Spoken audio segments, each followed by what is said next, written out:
adaptability required to thrive in this evolving economy. We are honored to have with us two distinguished teams, the supporting team from North-South University, represented by Ms. Raisa Zannat and Ms. Maliha Rahman. The opposing team from American International University, Bangladesh, AIUB, represented by Ms. Nujhat Mihika and Mr. Sheikh Nabil Rahman. Adding further depth to this discussion, we're privileged to have with us Dr. Rubaya Murshid, Assistant Professor at the Department of Economics, University of Dhaka, who has joined as a panelist today. And to guide through the debate, we have our moderator, Dr. Deen Islam, Research Director at RAPID and Associate Professor at the University of Dhaka. Today's debate is not about winning or losing a motion. It is about bringing together diverse perspectives, generating dialogue, and critically reflecting on how our education system can better serve the aspirations of young Bangladeshis and the need for the labor market. With that, let us begin the debate. And now I invite our moderator, Dr. Deen Islam, to take this forward. Over to you, Deen, sir. Thank you so much, Jara. Am I audible? Yes, sir, you're perfectly audible. Please go ahead. Thank you and good afternoon, everyone. As Jara already mentioned, we have a very important topic today for the policy debate, and the objective is to understand the different perspective, especially from young economists and social scientists. So the format of our debate will be each speaker will have 8 minutes, and we give him or her a signal at the end of 6 minutes. And we start with the supporting thing with the notion, and then we go to the opposing team, and we continue in this way. And once we have the speech for speakers, then we'll go back to our discussion today, a very distinguished discussion, who is doing very interesting research on education and labor market. So we'll hear from her about 10 to 15 minutes. And then we have our executive director of RAPI, Abu Yusuf sir. We also hear at the end of the session. So thank you so much everyone for joining. Let me start without further ado. Let me invite Ms. Raisa Janna. Please take next 8 minutes and present your arguments in favor of the notion. Thank you. Honorable moderator, esteemed panelists, respected members of the opposition, my teammate, and distinguished audience. Assalamu alaikum and a very good afternoon to you all. I stand before you today to argue in favor of the motion that the current education system in Bangladesh fails to prepare the students for the labor market. Let me begin with a question. If a Bangladeshi graduate enters the job market today, how confident are we that they can meet the demands of tomorrow's industries? The uneasy silence we feel already answers this motion. Let us begin with a simple but telling fact. According to Labor Force Survey BBS 2022, around 12.9% of university graduates in Bangladesh remain unemployed, a rate significantly higher than for individuals with only primary or secondary education. If our education system truly prepares students for the labor market, why would our most educated youths will be the most unemployed? The answer lies in the mismatch between the universities teach and what industries demand. Employers in Bangladesh frequently highlight the lack of soft skill, digital literacy, problem-solving capacity, and practical training in graduates. A World Bank report in 2019 emphasized that 40% of our employers struggle to find workers with adequate technical and cognitive skills. Global Competitiveness Index 2024 ranks Bangladesh 1/10 out of 141 countries in workforce readiness, showing we are among the least prepared nations for the future of jobs. Second, outdated curriculum and theoretical orientation. Our education system still relies heavily on routine memorization. Students are rewarded for reproducing textbook definitions rather than applying knowledge in real world scenarios. When such students graduate, they enter workplaces that expect critical thinking, adaptability, and teamwork. Employers find a gap. Thus, labor market experiences a paradox. Jobs are available, but qualified candidates are scarce. To illustrate this further, let us look beyond Bangladesh. In countries like Singapore or South Korea, education systems are aligned closely with industry needs through vocational training, STEM integration, and public-private partnership. Bangladesh, by contrast, invests less than 2%, only about 1.9% of the GDP in education, which is one of the lowest level in South Asia. UNESCO 2023 recommends 4 to 6% of GDP for quality schooling, but Bangladesh's share has stagnated under 2%. By contrast, neighbors like Nepal spend roughly 4.3% of GDP on education. Moreover, the digital divide is alarming too. Examples from our own labor market. Consider the ready-made garments RMG sector, which employs over 4 million workers. Despite its dominance, very few technical institutes offer tailored training for innovation in textile design, automation, or supply chain demand.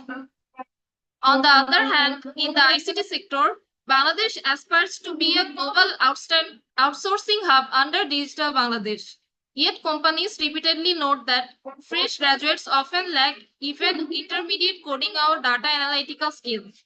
According to BASIS, Bangladesh Association of Software and Information Services, only about 25% of ICT graduates are directly employable without further training. This demonstrates that both our traditional industries and our emerging ones are suffering from the same problem, a poorly aligned educational system. Skills versus degrees. In Bangladesh, a degree is often seen as the ultimate passport to employment, but employers today prioritize skills over certificate. A degree in business administration that teaches only theories of marketing will not serve a graduate in a workplace where digital marketing, consumer analytics, and cross-cultural negotiations are essential. The government has initiated programs like this, the National Skill Development Authority NSDA, but progress is slow and disconnected from mainstream higher education. There is also the socioeconomic consequences we can't ignore. Failure of the education system has broader consequences. Frustrated graduates turn into migration, informal jobs, or prolonged unemployment. According to BBS data, almost 4 lakh young people enter the labor force every year. Yet our system does not equip them with the necessary competencies. This not only stunts individual aspirations but also slows national economic growth. Slow improvement is not enough when industries are changing fast. While Bangladesh debates curriculum updates, countries like Vietnam and India are already integrating AI, green technology, and global internship into education. There are cases in Bangladesh, but they are isolated cases. Exceptions don't prove the rule. To conclude, I want to emphasize that supporting this motion does not mean rejecting our education system entirely. Rather, it is a call for urgent reform. Ladies and gentlemen, if we fail to adopt, our graduates will remain dreamers without directions, and our nation will lose its competitive edge. But if we act now, education can transform from a certificate factory into a launchpad of capability. Let me close with this. A degree without employability is like a key without a lock. It promises entry, but opens no door. Thank you. Thank you so much, Raisa Janna. You finished in time, and you rightly quoted that you rightly asked the question why so many educated youth still remains unemployed after their education. Thank you for your speech. Let me now request from the opposing team, Miss Nurchat Mihika. Please take next 8 minutes and present your argument.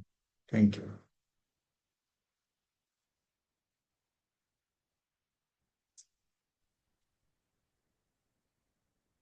Hello, am I audible? Yes.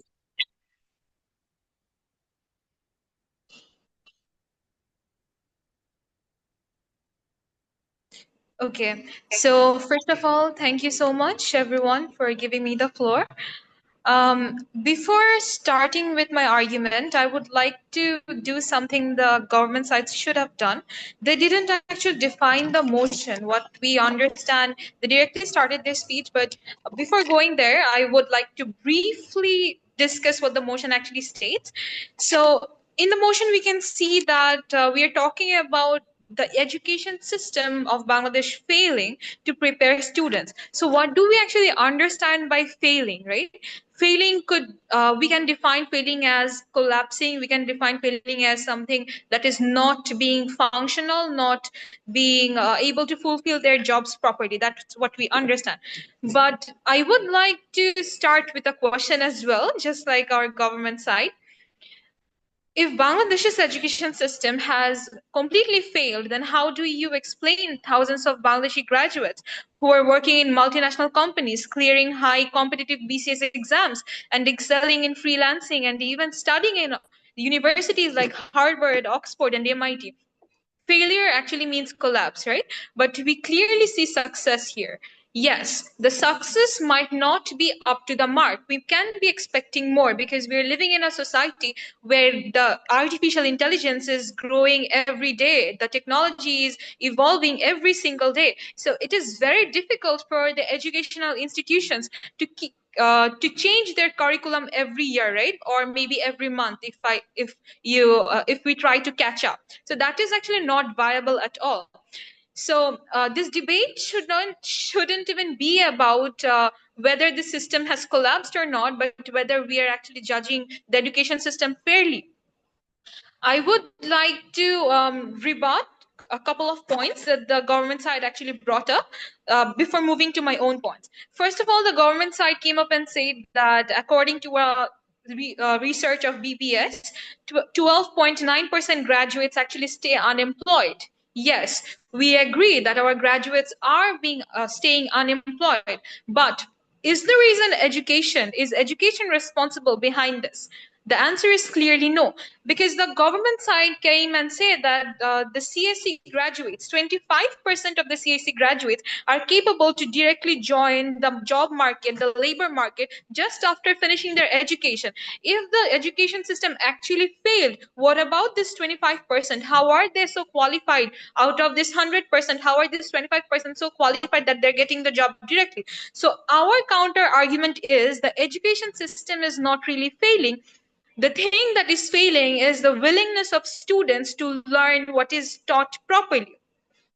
So next, I would like to come up to another point the government side brought. They have told us that the mismatch of skill is between the universities and the labor market. But Your Honor, we need to understand that university is not going to spoon feed jobs to the students. The students need to work on their own. The students need to work on their skills. University is something, or not only university, I would say education itself. Education provides a strong foundation. Our education equips the students with literacy, numeracy, critical thinking, ICT skills, teamwork, etc. But they are not supposed to give us any job specific training, right? So no education system is gonna in this entire world will actually spoon feed the students to make them job ready and for the professional life. It basically gives a foundation to the individuals to specialize afterwards. So as I was saying, as the government had mentioned, that 25% of the CSC students know coding and maybe they are getting the jobs properly. How are they doing this? they are being able to do this because they actually focused in classes. The major problem of our students are they are not focusing, they're not utilizing the resources that the schools, colleges, and universities are providing. For example, now standing in this digital Bangladesh, most of the classrooms they are modernized. They have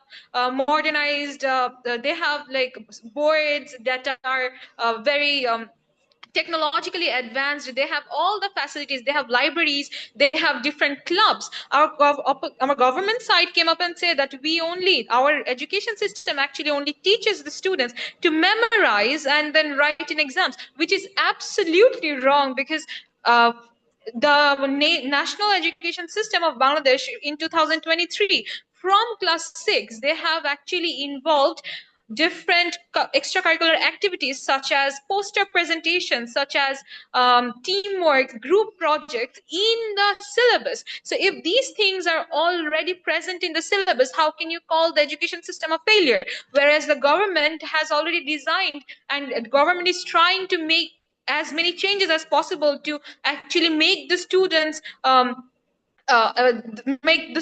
more adaptable to the changes that the technology is bringing. So here actually the point breaks down that our students are just memorizing and not learning.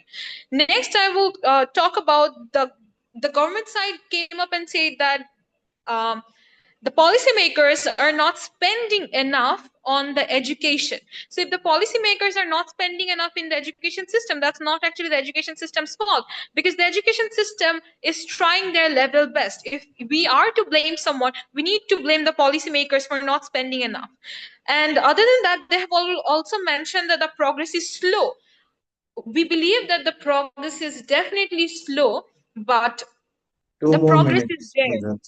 The progress is actually there. We can't just say that the education system is failing. So there are adequate jobs. The government side came up and said that we don't have enough jobs available, right?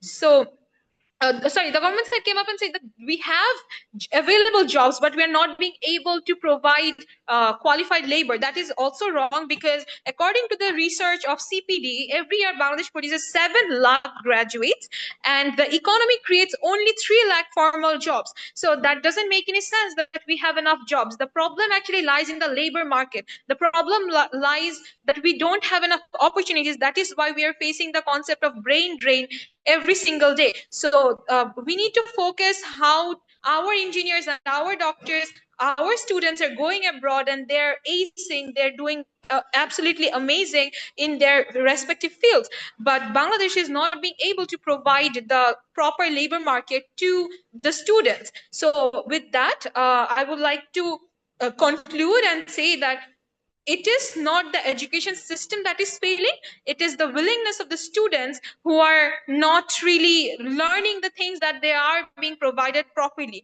They are barely passing their grades. They're spending most of the time online and wasting time instead of utilizing the resources that the education system is providing. So with that, I would like to conclude. Thank you so much.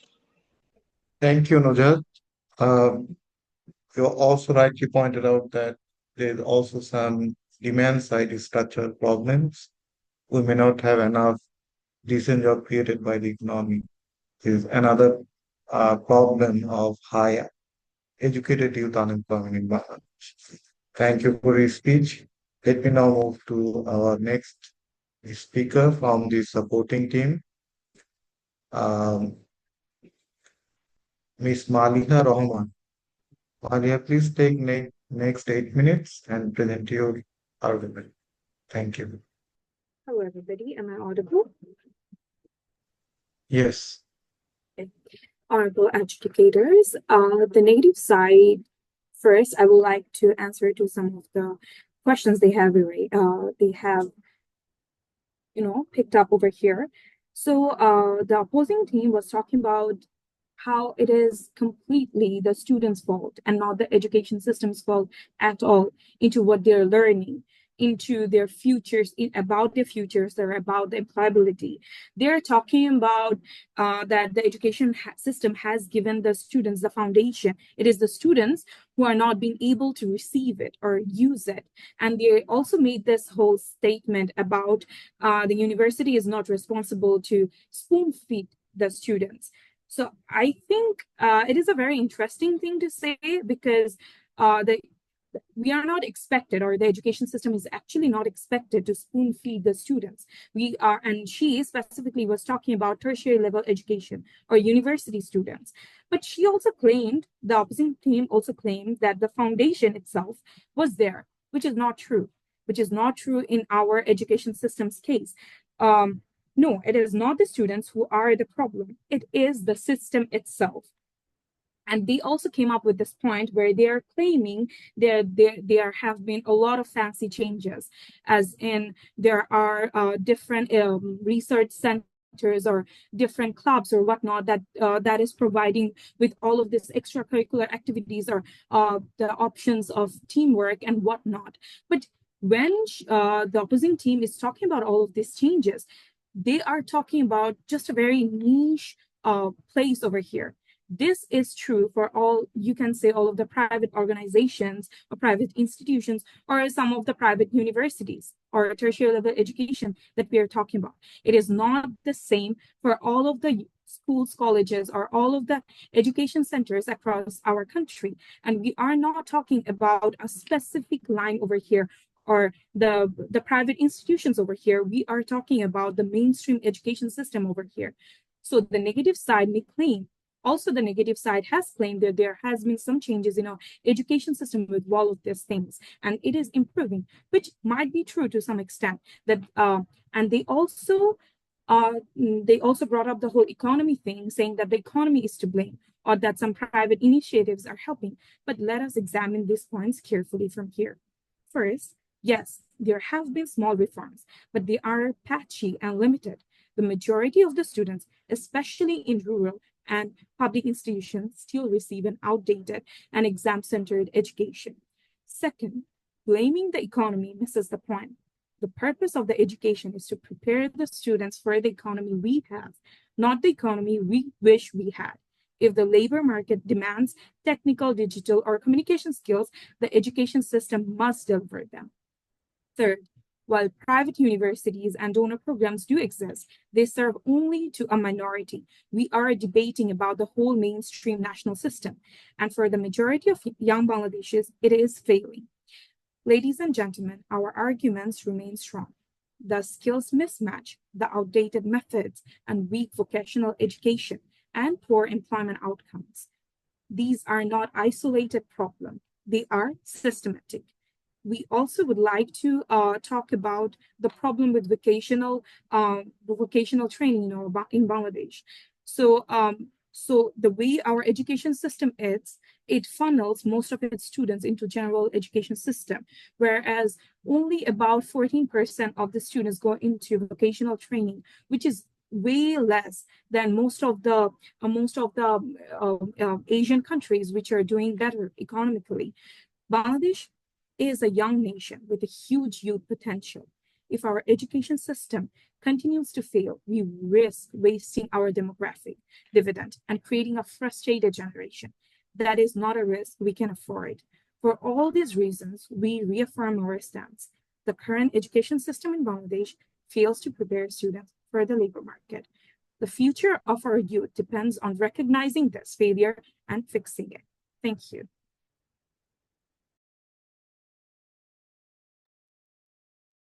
Many thanks, Malia, for your argument. Let me now move to our last speaker from the opposing team, Mr. Sheikh Nabil Rahman. Please take next 6 minutes to present your argument. Thank you.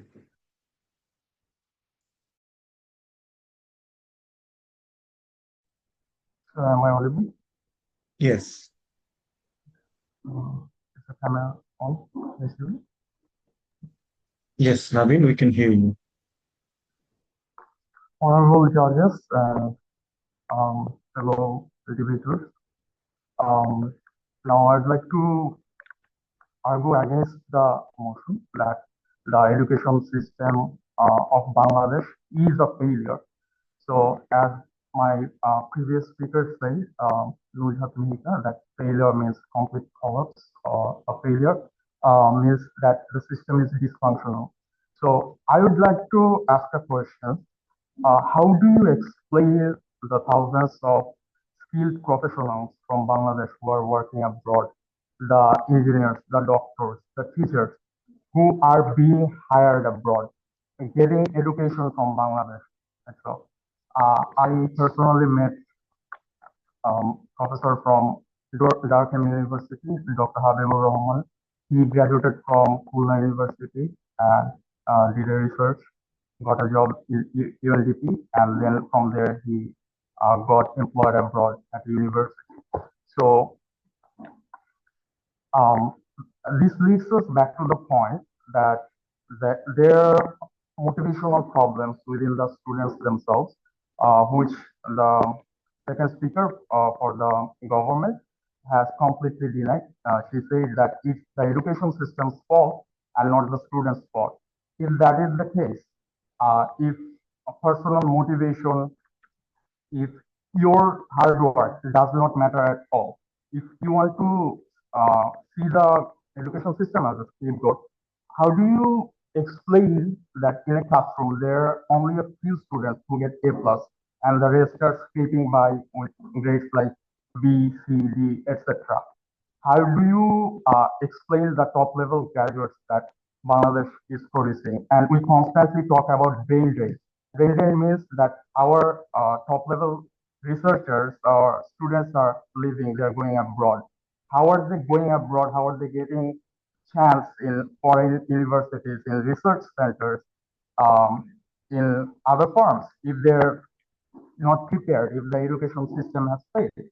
So we like to point fingers a lot, and I'm not saying the system is perfect, but the system is imperfect. But one broken kettle does not mean the entire kitchen has failed.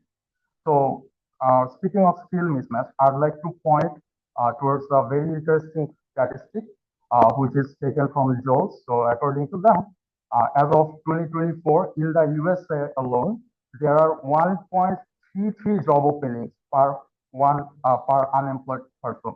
That is, there are more jobs than unemployed people. So how do you explain this labor market paradox? If their education system was so perfect, why are there so many job openings and so many unemployed people? We can see the same trend in Asia and Europe as well. According to data from OECD and Eurostat, there are 12.2 million unemployed people in the Europe alone, and there are 7.8 million job openings. So even their education system cannot account for the rapid technological change that we're experiencing in today's world.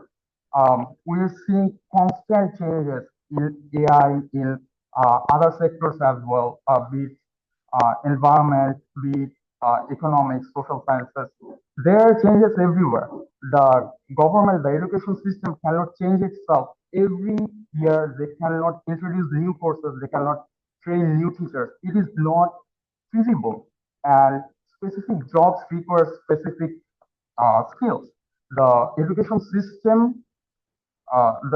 system's role is to provide you with the foundational critical skills, which they're saying is absent.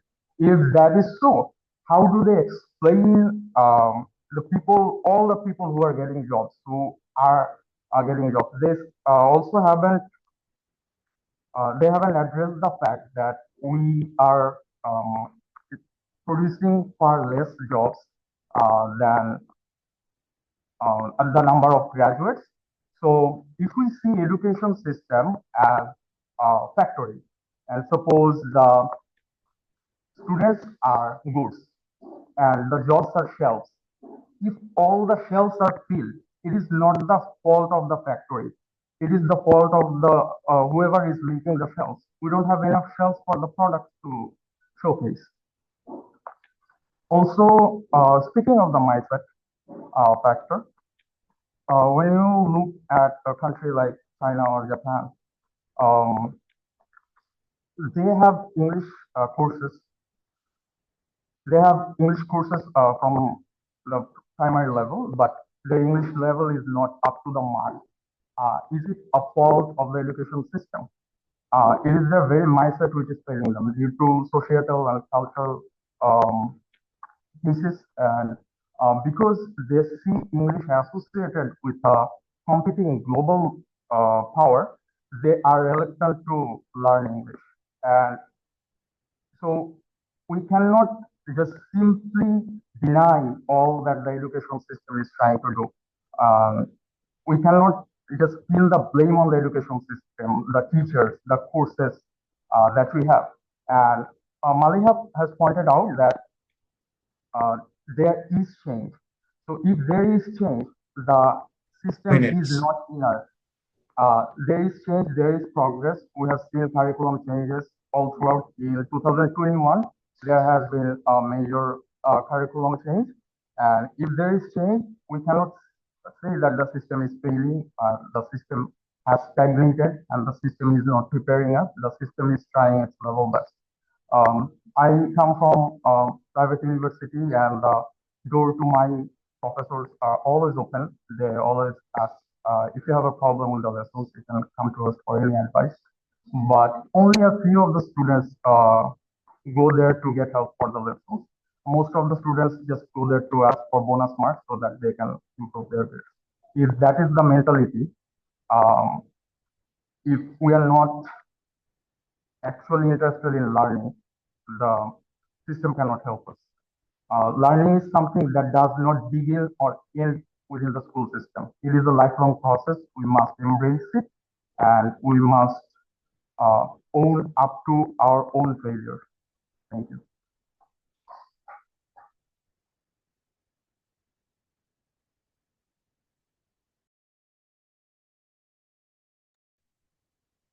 Thank you, Naveen, for your argument. So we have heard from the four speakers different perspective. The issue is itself very difficult. Even policymakers are juggling with this issue that what is the missing link? Is it the education system that is failing to train our youth for the job market, or it is fast-paced, fast-changing job market that actually is not creating decent job for our educated youth? So we'll hear more about this issue from a researcher perspective. We have with us Dr. Goya Murshid, Assistant Professor of Economics at University of Dhaka. Let me now invite Dr. Goya Murshid, if you can provide your perspective in next 10 minutes. Dr. Goya.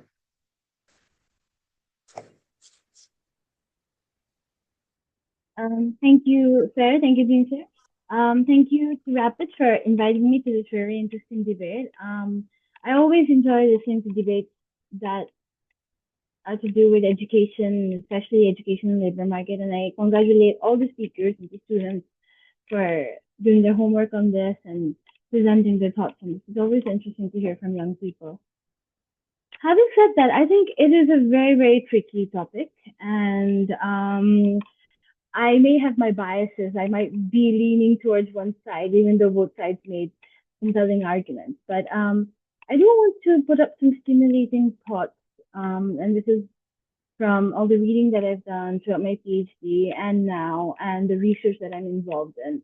And I do want to share these thoughts just to help both sides think a little bit more critically about the arguments that they're presenting. The first thing I will say is when we talk about the education system and we assess the education system, the first thing that always I feel that we need to do is fix a reference point, right? First of all, an education system, what do we mean by an education system? There are so many layers to our particular education system. We have different levels. We have primary, secondary, higher secondary, tertiary. Even besides that, some of you have mentioned different streams, but there are nuances there as well. Even the Bangla medium has English version, Bangla version. There's English medium, there's madrasa has Alia, Qawmi. So when we talk about an education system, it's not a one-size-fits-all approach. When we tend to assess the education system, we sort of take a one-size-fits-all approach in our assessment. I think that's problematic. And then we throw in TVET there. And these are not all on the same level playing field. And especially the education level comes into account because when we're talking about current education system linked to the labor market, we sort of have this vibe or diaspora when we're talking about that university education is solely responsible for the linkage to the labor market, for the school to work transition. But there is evidence suggesting that without a foundational learning that is strong, if you have a poor foundational learning at the primary and secondary level, you will already be behind in higher secondary and university levels. So earlier levels of education have a role to play as well. We know from recent evidence coming from the bank, from the World Bank, students are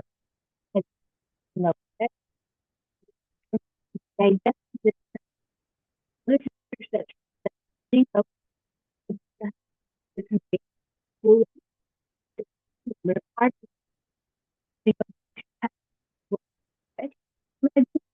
going to school within the community,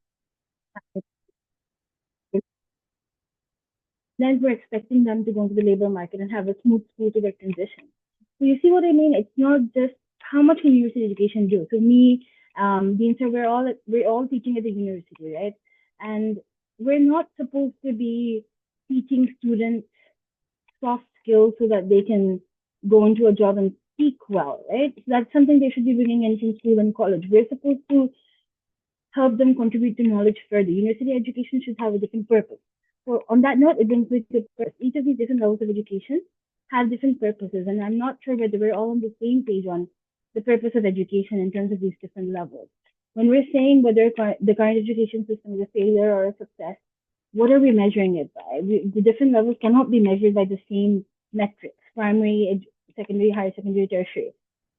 They can't be measured in the same way. The reference points can be same. So I think it's very important to determine that. And I think that was missing in today's debate a bit, that when we say failure, who is determining what success is? What are we determining it by? What are the measures? What's the reference point? Are we comparing Bangladesh from 20 years ago with Bangladesh now? Are we comparing with other countries in global south context? So I think it's very important to think deeply about that before we try to assess it. And then in terms of the school to work transition, and especially the labor market, one of the speakers did mention the word exception, and that there's merit to that logic, that some of you from the opposition side have mentioned lots of students going abroad and doing very well. And I want you to critically think about there that, of course, students are going abroad, doing well, studying in different universities, coming back. But is that facilitated by the education system, or are students going out there and doing well despite all the barriers in the education system?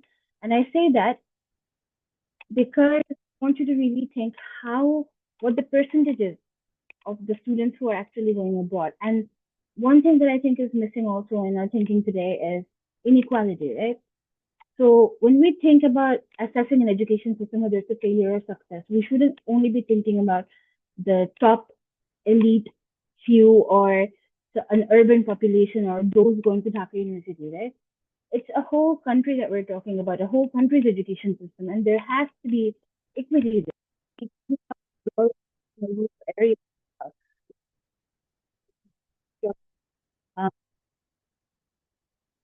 So the education system catering to the same way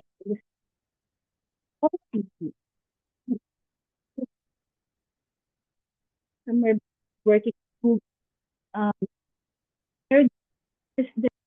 in their store not to privilege, right?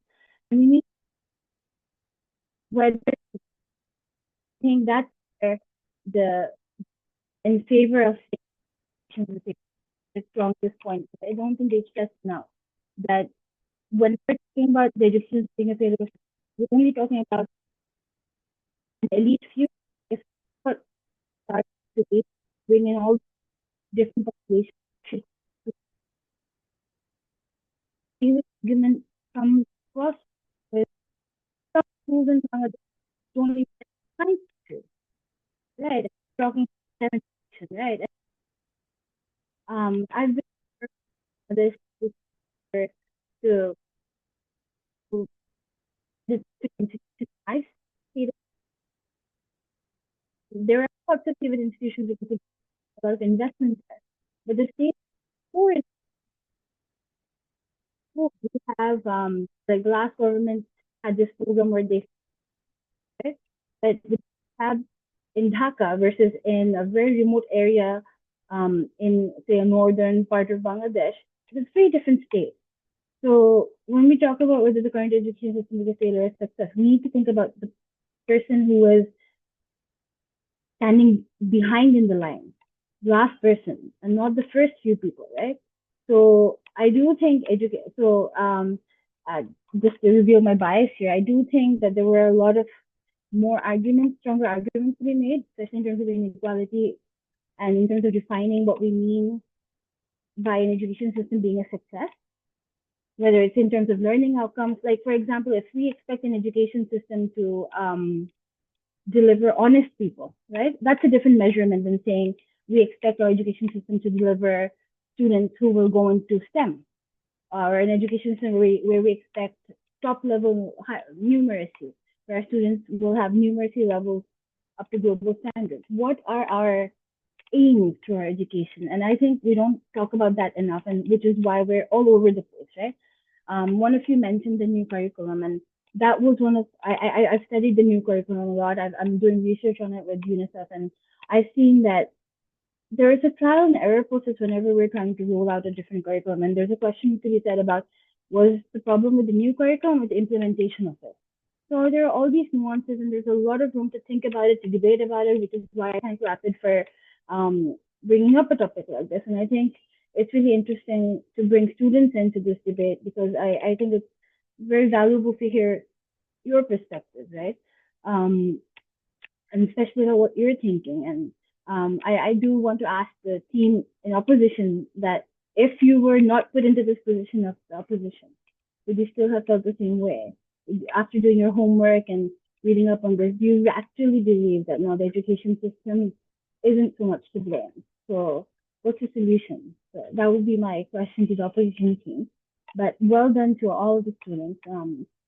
It's clear that you've done your homework. There's a lot to read about on this, by the way. So there's a whole literature, a global literature, and even literature in global South context, where you can actually deep dive into an education system, how to assess it, the different outcomes, the purposes, whether they match or not, especially in terms of school to work transitions, linkage to labor markets, right? And even when we think about labor markets, right, we need to think about like the different skills. Like a labor market can be an informal, formal market, especially in Bangladesh context, and you need to think about university graduates and the skills mismatch, something that we do talk about a lot, right?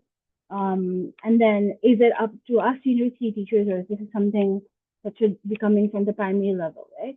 Because university is a place to teach, to not just to think, but how to think. We're meant to teach our students to think globally in a way to challenge the scholars who already exist, right?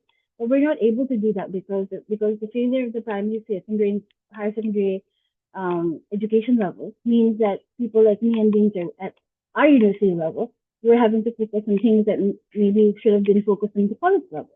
So you see, it's all linked. So with that, I know I more again I just quote my thoughts. It's more of a conversation. So I'd be interested to hear from all of you. But this is just my few pennies from my research and from the reading that I do on this topic. I do work directly on this topic. So thank you for the opportunity to share my thoughts. Thank you so much, Dr. Boya. The recent labor force survey actually reported that the educated youth wait for 2 years before getting a job after completing their education. And the situation is not improving. The situation is getting worse. And this is the overall picture, and this is the picture in urban areas. And if you think about the job opportunities in other areas, in rural areas, in less privileged areas, the situation is even worse. So something is not working, and we need to change our approach, we need to change our policies. And that's why we need to discuss, debate, and talk more about the issue of education and the job creation. Let me now, before finishing the session, let me thank each debater. All of you actually put serious thought on this issue and did your study homework and provided us your very intelligent speech. We are all uh, enlightened by the speech. Thank you so much. And there's no winner or loser in this policy debate. Some side is difficult to defend, some side may be easier to argue. We can understand, but it's also important to defend a very difficult issue. So I would like to congratulate all the speakers here, all the participants. Thank you so much. So before finishing the policy debate, let me now request our Executive Director, is Dr. Mohammad Awi Sir. Sir, if you can give your thought in 5-6 minutes. Thank you. Thank you very much, Dr. Din Islam, our research director at RAPID and also associate professor in the Department of Economics, Dhaka University, for moderating this very wonderful session. We call it policy debate, but no winner and no loser. That's the beauty of this policy debate. At the outset, I would like to congratulate the 4 debaters from North-South University, Raisa, Maliha, and from American International University, Bangladesh, Nujhat Sheikh Nabil. And also many thanks to Zara for initiating this policy debate. And Dr. Rubaya Murshid, she added, I think, some value. I know she has done her PhD on education and also linking with the labor market. I think today's topic is very interesting, labor market connection with our education system. We have been talking long on these issues, whether our education system is providing the right graduates. Right graduates means we are talking about productive graduates. We are talking about capable graduates as required by the market and required by the industry. And also we are talking that there is no stronger connection between education system and industry as well. So we need to have better collaboration. And on the other hand, as mentioned by the debaters, that we have a huge labor market, around 70 million workers, though most of them, around 85%, they are working with the informal economy. But those who are in the formal market, even we have, around 2.2 million graduates, they are entering into the labor market. Not graduates and altogether 2.2 million, they are the labor market, new worker, they are entering into the labor market. So as a whole, private sector and public sector, we can accommodate around 250,000, and I think 1 million, around 1 million, we can send them abroad as a migrant workers. But the rest of them, they are working in the informal market. So the main issue is, I think Bangladesh is a unique country where there is a heterogeneous education system. We have general education system, Bengali medium, English medium. We have madrasa education. We have technical education, vocational education. So you see the huge heterogeneity in the education system. There is no uniform, grading system as well. And now we are talking about outcome-based education, though we are moving that. But due to the huge diversification and huge heterogeneous nature in the different subjects, so we are just producing graduates, not the productive graduates, not the capable graduate as required by the industry. That's why a significant number of mid-level officials, the industry, they have to hire from outside our neighboring countries. So there is a, I think, gap here. So what's the gap? Basically, skill gap. And also nowadays we are talking about the STEM graduate. So we keeping this in mind, there are 13 science and technology university established in Bangladesh. But what we are seeing that in the education system, that is there are some missing link as well. So say for Sylhet Shahjalal Science and Technology University, but they are also producing general graduates. They are not supposed to. It is a science and technology university. I am giving just one example, like Noakhali Science and Technology University. So the main issue is whatever the system, the main challenge is enforcement. That is, we are not implement what are the stated objective in science and education, science and technology university. I'm giving just one example on that issues. So what we need to, for today or before yesterday, I have seen one news that there are some subjects. I will not mention the subject. I am not undermining any subject, but they don't have in most of the cases they don't have a linkage with the labor market. So graduates are frustrated. Sometimes they had to take this subject because they don't have any alternative.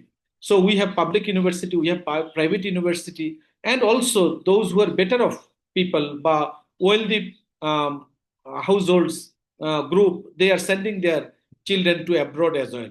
And policymakers sometimes, they cannot realize what is going on in reality, because most of the policymakers, as reported in different reports, that they are sending their children in abroad. And also there are some rural urban also in terms of quality we are talking about. Still, I think in our education system we are depending on still on the quantity issues, but we have to go far away on the quality issues. So we need to focus on the quality issues.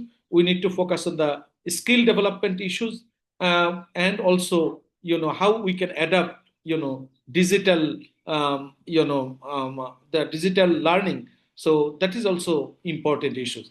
So I think today's four debaters, they nicely discussed their argument in opposing, and also their in favor of the argument. So I think very wonderful debate. Those who are audience, I think through Facebook, and also those who are connected here, they will be enormously benefited from this debate. And I also again congratulate the four debaters for their wonderful participation, and also our very respected discussion, Dr. Rubaiyat Mohsen.